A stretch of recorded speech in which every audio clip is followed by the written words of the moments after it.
السلام علیکم ورحمۃ اللہ وبرکاتہ۔ الحمد للہ رب العالمین والصلاة والسلام علی سید الانبیاء وخاتم المرسلین وعلی آلہ وصحبہ ومن تبعہم اجمعین، اما بعد۔ اللہ کے نبی صلی اللہ علیہ وسلم جب بھی خطبہ دیتے، وعظ فرماتے، درس دیتے تو اس سے پہلے ایک عربی میں خطبہ پڑھتے، اور ہر جمعے ہر درس میں جو عربی میں خطبہ ہوتا اس میں ایک کلمہ یہ بھی ہوتا، لا ایمان لمن لا امانۃ لہ، اور دوسرا یہ ہوتا ولا دین لمن لا عہد لہ۔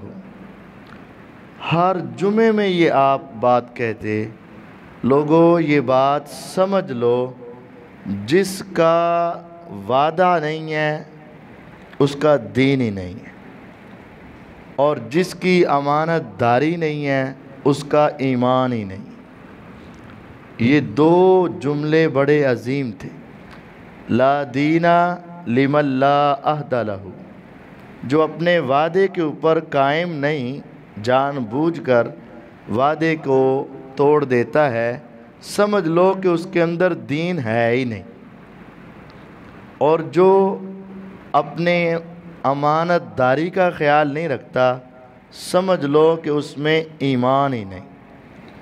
وعدے کی پاسداری اور امانت داری کا خیال یہ بہت عظیم چیز ہے۔ صحیح بخاری میں ہے، اللہ کے نبی صلی اللہ علیہ وسلم نے ان دونوں معاملات کے بارے میں پھر دو حدیثیں سنائیں۔ آپ نے فرمایا کہ بنی اسرائیل میں، یعنی آپ کے آنے سے پہلے، ایک شخص اس کو ضرورت پڑی اور اس نے اپنے اہل علاقہ محلہ سے کچھ قرض مانگا، اور سب لوگوں نے قرض دینے سے انکار کر دیا۔ یہ دریا پار کر کے اگلے علاقے میں چلا گیا، اب وہاں اسے کوئی نہیں جانتا۔ اب یہ ایک کھیت میں پہنچ گیا، وہاں ایک شخص وہاں کھیتوں میں کام کر رہا تھا۔ یہ اس کے پاس پہنچا اور کہا کہ مجھے 1000 دینار قرضہ دے دو۔ اس نے کہا کوئی ضمانتی؟ اس نے کہا اگر ضمانت دینے والا ہی میرے لیے کوئی ہوتا تو خود قرضہ نہ دے دیتا۔ کفا باللہ وکیلا، بس میرا اور تیرا ضمانتی ایک اللہ ہے۔ اس نے کہا کوئی گواہ؟ چلو ضمانت نہیں تو گواہ ہی صحیح۔ اس نے کہا کفا باللہ شہیدا، ایک اللہ کے سوا میرا اور تیرا کوئی گواہ نہیں۔ اس نے کہا اچھا، اللہ کو ضمانتی اور گواہ بناتے ہو؟ اس نے 1000 دینار اس کو دے دیا، اور ایک وقت طے ہو گیا۔ یہ پیسے لیے اور چل پڑا۔ یہ اس کو نہیں پہچانتا اور وہ اس کو نہیں جانتا۔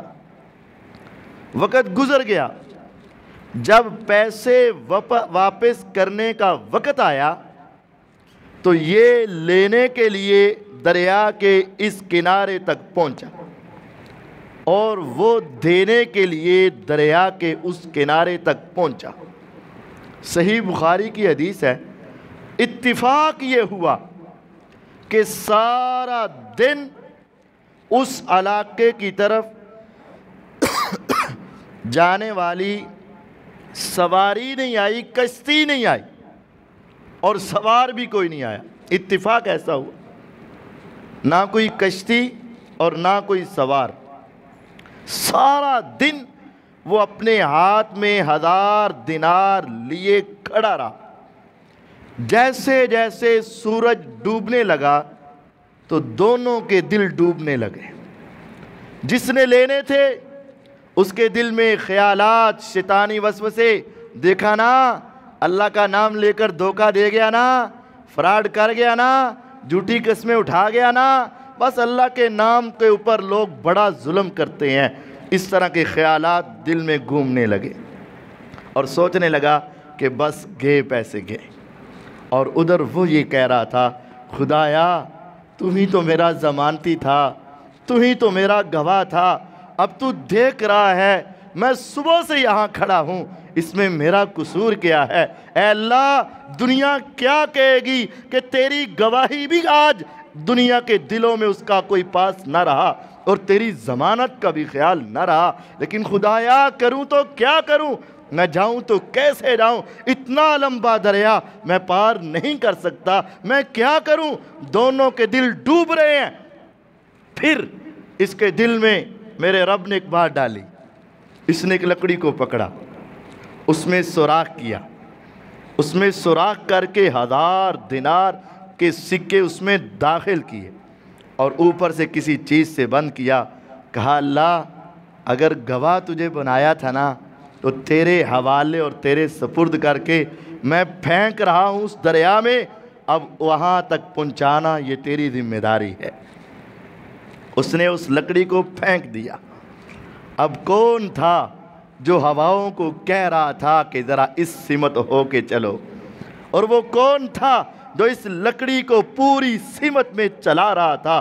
وہ آسمانوں پہ بیٹھا رب ہی تھا، اور وہ چلا رہا تھا، لکڑی چلتی رہی، پانی بہتا رہا اور اس کی ڈائریکشن کو میرا رب سیدھا کرتا رہا۔ جب سورج ڈوب گیا اب اس نے سمجھا دوسری طرف والے نے کہ اب تو بس نہیں آئے گا، جو ہوا سو ہوا، فراڈ ہوا، دھوکہ ہوا، نقصان ہوا، بہت پریشان ہوا۔ پھر اچانک ایک لکڑی دور سے آتی ہوئی نظر آئی۔ اس نے کہا سارا دن تو ضائع کیا ہی کیا ہے اور مال بھی ضائع کر ہی بیٹھا ہوں، چلیں وہ لکڑی آتی ہے تو اس کو اٹھاؤں گا، ایندھن بناؤں گا، گھر میں جا کے کاٹ کے بالن کے کام آ جائے گا۔ اسے کیا پتا تھا کہ یہ لکڑی آ نہیں رہی، اس لکڑی کو بھیجا جا رہا ہے۔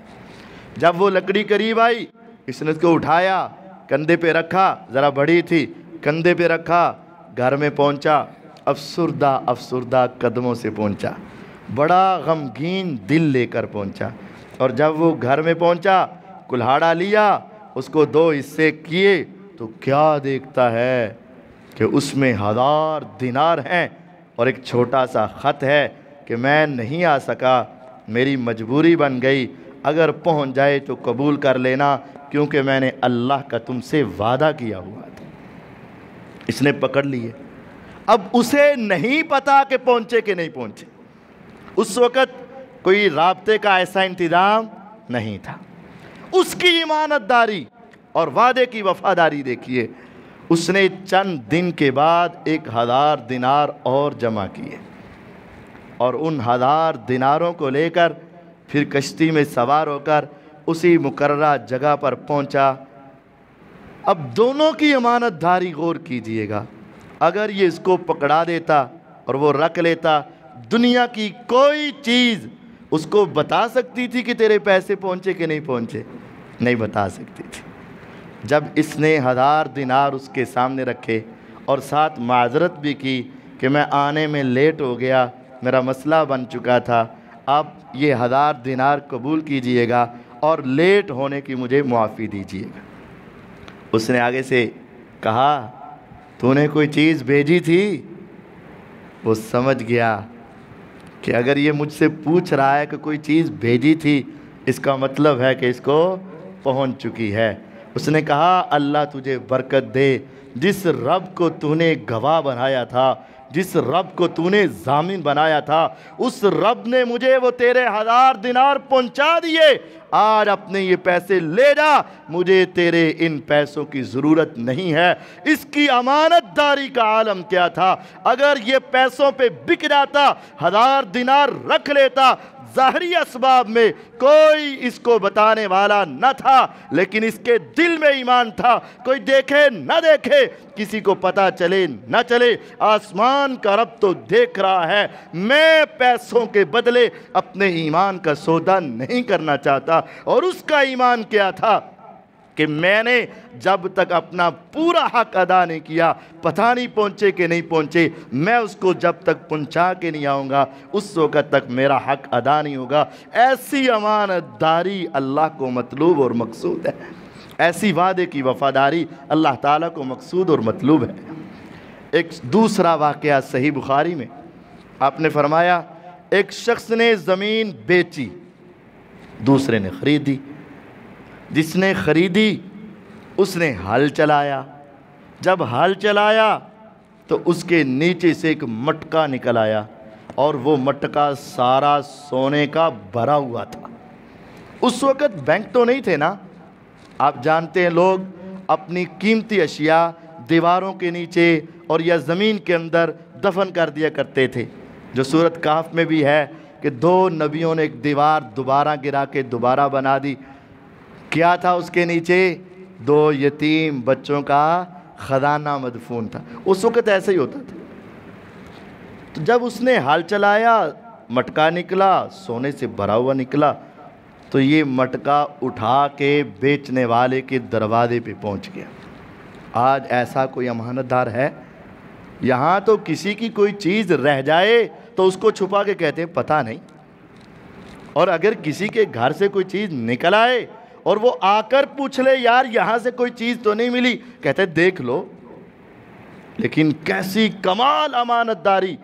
وہ اس نے مٹکا اٹھایا اور بیچنے والے کے دروازے پر لے گیا، کہتا ہے میں نے زمین خریدی ہے، یہ مٹکا میں نے نہیں خریدا، یہ رکھ لو۔ اور دوسرا بھی ایسا عظیم انسان، اس نے کہا میں نے زمین بھی بیچ دی اور جو کچھ اس میں تھا وہ بھی بیچ دیا، میں تو اسے واپس نہیں لوں گا۔ حدیث کے الفاظ ہیں فاختصما، دونوں کا جھگڑا ہوا، وہ کہتا ہے تم رکھ لو، کہتے ہیں تم رکھ لو، کہتا ہے میرا نہیں، کہتا ہے میرا نہیں، وہ کہتا ہے تیرا ہے، وہ کہتا ہے تیرا ہے۔ ان کا اختلاف ہوا، فتحاکما الی رجل، حتیٰ کہ قاضی کے پاس فیصلہ لے گئے۔ فیصلہ کیا ہے؟ وہ کہتے ہیں میں نے زمین خریدی تھی، یہ مٹکا تو میں نے نہیں خریدا تھا۔ اس نے کہا میں نے بیچ دیا جو کچھ بھی تھا، اب میرا نہیں ہے تیرا ہی ہے۔ ان دونوں کا اختلاف ہوا۔ قاضی نے پوچھا کیا تیری اولاد ہے؟ اس نے کہا جی ہاں ہے۔ اس نے کہا تیری بھی اولاد ہے؟ اس نے کہا جی ہاں ہے۔ اس نے کہا کیا ہے؟ اتفاق یہ تھا، صحیح بخاری میں ہے، ایک کا بیٹا تھا دوسرے کی بیٹی تھی۔ کہا ان دونوں کا آپس میں نکاح کر دو اور یہ مال ان کے اوپر خرچ کر دو اور کچھ حصہ صدقہ کر دو۔ یقین جانیے ایسی امانت داری اگر ایک آدمی نے دوسرے کو اور دوسرے نے اس کی طرف لٹایا، ہاں اگر اپنے پاس بھی رکھ لیتے تو جائز ہوتا، لیکن اس امانت داری کی وجہ سے اس کے بیٹے کو امانت دار کی بیٹی کا رشتہ ملا اور اس کی بیٹی کو امانت دار آدمی کے بیٹے کا رشتہ ملا۔ اگر وہ اپنے پاس رکھ لیتے نہ اس کو ایسا خاندان ملتا، نہ اس کو ایسا خاندان ملتا اور نہ ان کے معاملات آسان ہوتے۔ آج امانت داری کے صلے میں اللہ نے پیسے بھی ان کو دے دیے اور اچھے رشتے بھی ان کو عطا فرما دیے۔ آج اسلام ہم سے بھی ایسی امانت داری اور وعدے کی وفاداری کا مطالبہ کرتا ہے۔ حضرت سیدہ آسیہ سلام اللہ علیہا، اس طرح کے مسلمان اللہ چاہتے ہیں۔ سیدہ آسیہ فرعون کی بیوی تھی، فرعون کی بیوی تھی، اس وقت کا جو بادشاہ تھا نا اس کی بیوی تھی۔ جب اس نے اپنے آپ کو رب کہلوایا نا تو میرے اللہ نے کہا کہ تیری اوقات کیا ہے، تیرے گھر میں تیرے خلاف میں پیدا کر دوں گا، اگر تو رب ہے تو ان کو ذرا بدلا کے دکھا۔ سیدہ آسیہ سلام اللہ علیہا کو اللہ تعالیٰ نے اسلام کی دولت سے بہرہ کر دیا اور وہ موسیٰ علیہ السلام پہ ایمان لے آئی۔ اب فرعون نے ان پر ظلم شروع کر دیا، اور ظلم کیا؟ پہلے اس کے سارے شاہی محلات کو لے لیا اور سارے پروٹوکول کو لے لیا اور پھر ان کو دھوپ میں کھڑا کرنا شروع کر دیا۔ جب وہ واپس نہ آئیں، واپس نہ پلٹیں، تو ایک وقت یہ بھی آیا وَفِرْعَوْنَ ذِي الْأَوْتَادِ الَّذِينَ طَغَوْا فِي الْبِلَادِ فَأَكْثَرُوا فِيهَا الْفَسَادَ فَصَبَّ عَلَيْهِمْ رَبُّكَ سَوْطَ عَذَابٍ۔ ایک وقت یہ بھی آیا کہ وہ سیدہ آسیہ جس کے پاس سینکڑوں غلام ہوتے تھے، سینکڑوں نوکرانیاں ہوتی تھی، طرح طرح کے کھانے ہوتے تھے، طرح طرح کے لباس ہوتے تھے، شاہی محلات ہوتے تھے، آج ان کو تختے پہ لٹا لیا گیا۔ عورت ہونے کے باوجود اس کا ایمان کس قدر مضبوط تھا، تختے پہ لٹایا گیا۔ وَفِرْعَوْنَ ذِي الْأَوْتَادِ، فرعون جو میخوں والا تھا، زندہ آسیہ کے ایک ہاتھ کے اوپر میخ کو گاڑ دیا گیا۔ ذرا تصور میں جا کر دیکھ، تیرا یا میرا ہاتھ ہو اور اس کے اوپر 6 یا 8 انچ کے کیل کو رکھ کے ہتھوڑے کے ساتھ ٹھونکنا شروع کیا جائے اور نیچے لکڑی کے ساتھ اس کو ٹھونک دیا جائے۔ ایک ہاتھ کو ٹھونکا، دوسرے ہاتھ میں ٹھونکا، تیسرے اور چوتھے ہاتھ میں جب میخیں لگا دی گئیں سیدہ آسیہ کی، پھر نگاہ آسمان والے کی طرف اٹھی، خدایا مجھے دنیا کے بادشاہوں کی ضرورت نہیں ہے، مجھے دنیا کے محلات کی ضرورت نہیں ہے، مجھے دنیا کے غلاموں اور نوکرانیوں کی ضرورت نہیں ہے، مجھے دنیا کے لباسوں کی ضرورت نہیں ہے، مجھے دنیا کے کھانے پینے کی ضرورت نہیں۔ رب ابن لی عندک بیتا فی الجنہ، اللہ مجھے جنت میں گھر چاہیے، اور لوکیشن بھی بتا دی، عندک تیرے پاس جنتیں مختلف ہیں، جو سب سے اعلیٰ جنت ہے اس کا نام جنت الفردوس ہے، فَأَعْلَاهُ عَرْشُ الرحمن، وہ ایسی جنت ہے کہ جس کی چھت میرے رب رحمان کا عرش ہے، اوپر رب ہوں گے اور نیچے بندہ ہوگا، جنت الفردوس ہے۔ اما آسیہ سلام اللہ علیہ کہتی ہیں رب ابن لی عندک بیتا فی الجنہ، اللہ اب میرا دنیا میں گزارا نہیں، اپنے پاس کر کے مجھے جنت الفردوس میں مقام دے دے۔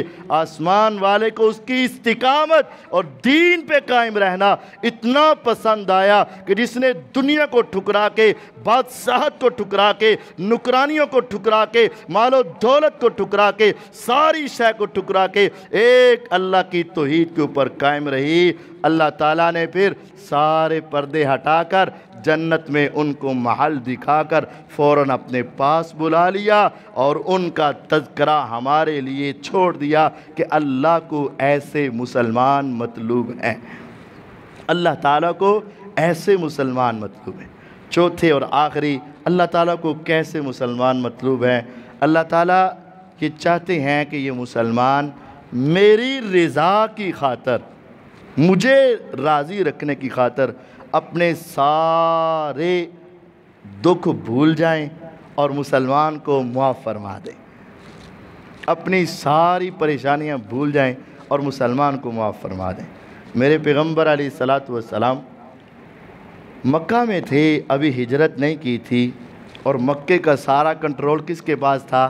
کافروں کے پاس تھا سارا کنٹرول۔ تو بیت اللہ اللہ کا گھر تھا اور اللہ تو پیغمبر علیہ السلام کا تھا، تو آپ کا جی چاہتا کہ میں بھی بیت اللہ کے اندر جا کے نا اس اللہ کی عبادت کروں۔ ایک دن آپ نے، جس طرح آج بیت اللہ کا دروازہ اونچا ہے نا، ہر آدمی نہیں جا سکتا، اس وقت بھی ایسے ہی تھا۔ جب مکہ فتح ہوا نا، پھر آپ نے کہا کہ میرا جی چاہتا ہے کہ اتنے اونچے دروازے کو نیچا کر کے لگا دوں۔ پھر میں سوچتا ہوں نئے نئے مسلمان آئے ہیں، وہ لوگ کیا سمجھیں گے، چلیں اوپر بھی جائز ہے نیچے بھی جائز ہے۔ پھر آپ نے اوپر رہنے دیا، اس وقت بھی اوپر تھا، تو اس وقت سیڑھی لگا کے اندر جایا جاتا تھا۔ تو آپ نے اس بیت اللہ کی چابی جس کے پاس تھی نا، اس کا نام تھا عثمان بن طلحہ الحجبی، اب ہے رضی اللہ عنہ، لیکن اس وقت وہ ابھی اسلام قبول کرنے والے نہیں تھے۔ آپ نے کہا عثمان ذرا مجھے بھی اندر جانے کی اجازت دے دے۔ اس نے بڑے برے طریقے سے میرے پیغمبر علیہ السلام کو انکار کیا اور جھڑک دیا، تیرے لیے بیت اللہ کا دروازہ تمہارے لیے؟ نہیں نہیں نہیں نہیں، تمہارے لیے نہیں، ہم تو تمہیں مانتے ہی نہیں۔ آپ کا دل بہت کھٹا ہوا، بہت پریشان ہوئے، نہیں جا سکے بیت اللہ کے اندر۔ خدایا تیرا نبی اور تیرے دین کی دعوت لے کر آیا اور تیرے گھر میں نہیں جا سکتا، بہت پریشان ہوئے۔ لیکن پھر کیا ہوا؟ چند سال گزرے، آپ ہجرت کر کے گئے، چند سال گزرے، 8 سال کے بعد آپ واپس آئے، بیت اللہ کو فتح کیا، مکہ کو فتح کیا۔ پھر آپ نے اس وقت پھر کہا تھا کہاں ہے عثمان، اسے بلایا جائے۔ آج مسلمانوں کی ہیبت ان کے اوپر چھا چکی تھی، جب عثمان آئے تو آج گردن جھکی ہے، پہلے گردن اکڑی تھی، آج گردن جھک گئی، اور لڑکھڑاتے قدموں کے ساتھ آپ کے سامنے آئے۔ آپ نے فرمایا چابیاں دے، اب تو دینی پڑنی تھی نا، آج وہ چابیاں پکڑا رہا ہے۔ میرے نبی علیہ السلام نے پکڑی، بیت اللہ کے دروازے کھلے، سیدنا علی المرتضی رضی اللہ تعالیٰ عنہ، سیدنا بلال رضی اللہ تعالیٰ عنہ اور 1-2 اور صحابہ کے ساتھ آپ بیت اللہ میں گئے، بیت اللہ کے سارے بتوں کو توڑا اور بیت اللہ کو پاک اور صاف کیا۔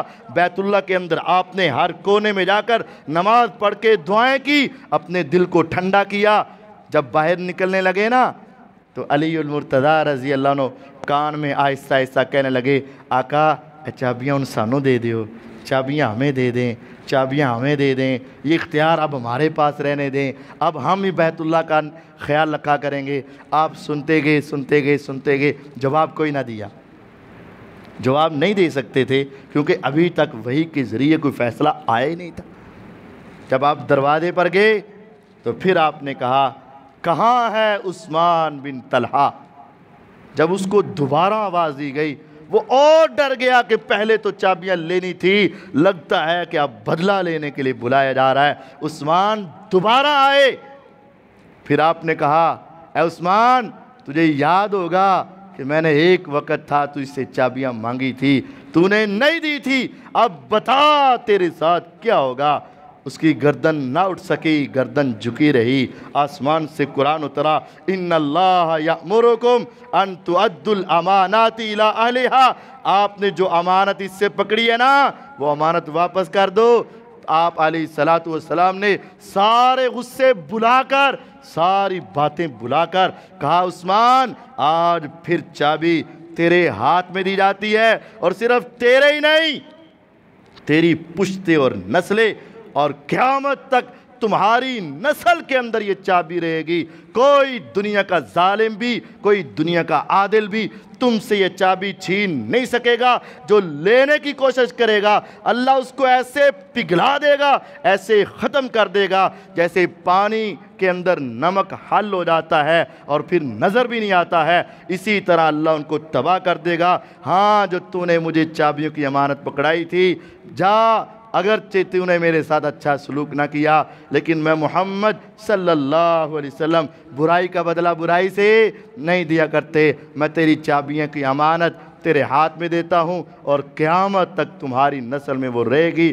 پیغمبر علیہ السلام نے بدلہ بھی نہیں لیا اور ان کی امانت کو اسی طرح ان کو واپس کر دیا۔ آج ہمیں بھی چاہیے ہم امانت کا خیال رکھیں، اپنے ایمان کا خیال رکھیں، ہم وعدے کی پاسداری کریں اور ایک دوسروں کے ساتھ اچھا سلوک کر کے اس طرح کے مومن بن جائیں جس طرح کے یہ مومن جن کے تذکرے محمد الرسول اللہ صلی اللہ علیہ وسلم نے کیے ہیں۔ اللہ تعالی ہمیں سچا ایمان اور خالص ایمان عطا فرمائے۔ وآخر دعوانا ان الحمد للہ رب العالمین۔